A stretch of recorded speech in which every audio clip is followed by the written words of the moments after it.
Well, the regular season is now over in Major League Rugby, and the Seattle Seawolves are just 3 playoff wins away from a 3rd championship in franchise history. Tonight, flanker Devin joining us in the studio. Thanks so much for coming in first. Yeah, thanks for having me, Matt. Absolutely. I appreciate it. Absolutely. I mean, the Seawolves are hosting the Western Conference semifinals against San Diego next Sunday at 6 o'clock at Starfire Sports Complex in Tukwila.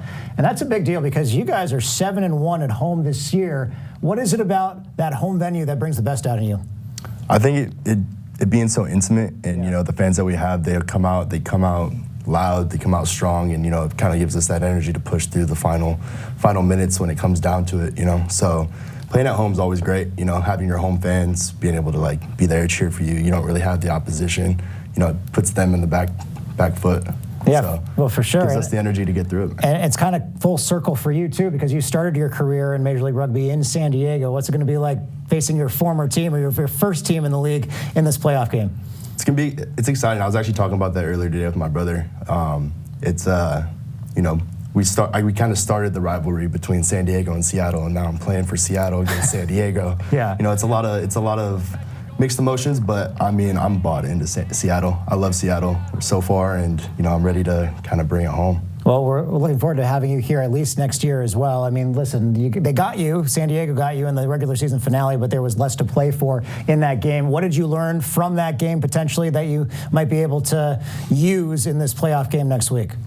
You know, playing a team over and over, you get to kind of like understand their playing style, understand the personnel, and you know, we've had the extra week to kind of prepare and, you know, build up to it. And now, you know, I think the guys, the last week of training and then this week coming up, we get to just sharpen the sword a little bit more and, you know, make it happen. Why do you think this team is capable of winning a championship from what you've seen at times throughout the season?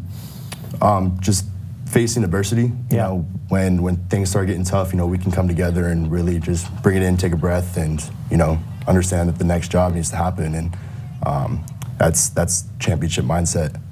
Yeah, I think we got it.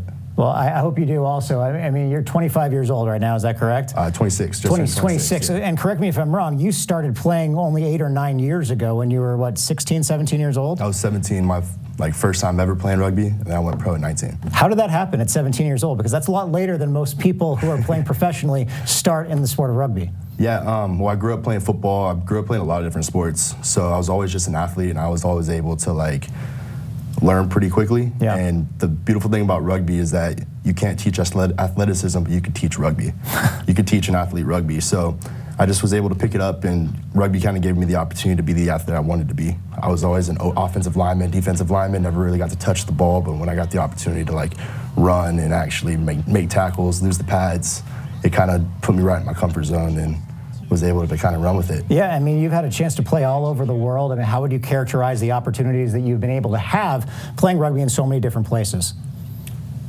A dream. Yeah. Yeah. You know, at the end of the day, like, I'm a kid from Las Vegas, and, you know, rugby gave me the opportunity to travel, like, a lot of places that I would have never been able to otherwise. You know, it's, you know, I've been to Portugal, lived in South Africa for a little bit, you know, Ireland, England, all across South America.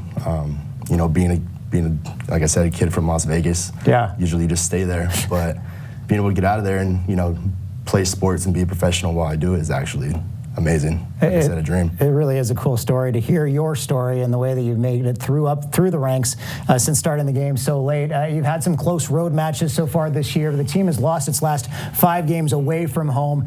If you happen to advance past this match, and I know you don't want to look past just one match, but if you do, what does this team need to do to win that shield potentially away from Starfire? Like I said earlier, you gotta, you know, step into that championship mindset and get around each other and understand that, like, no matter what happens on the field, you know, we need to understand next job is the next job. Yeah. And don't dwell on the past, or don't dwell on the little mistake that just happened, or you just have to look at what's next and make sure that we can capitalize on the opportunities that we get.